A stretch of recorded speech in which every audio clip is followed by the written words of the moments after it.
They're fir trees. And each of these trees is always green.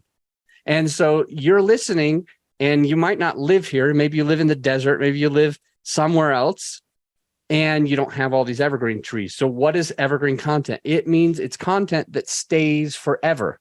Mm-hmm. So I want to end today's episode real quick with Junaid to explain, this will be our final takeaway, to explain what do you do in order to ensure it's evergreen content, always green and not going through the seasons and no longer relevant.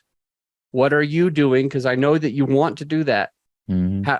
What decisions do you make in the podcast in order to be able to keep it that way? So in order to make sure that it is an evergreen content, I started with the origin story.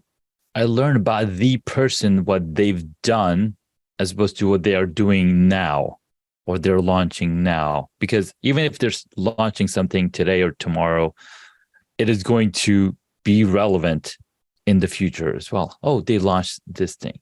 Now, there have been episodes where the links that I've shared are no longer valid because something that they launched, they're no longer, promoting.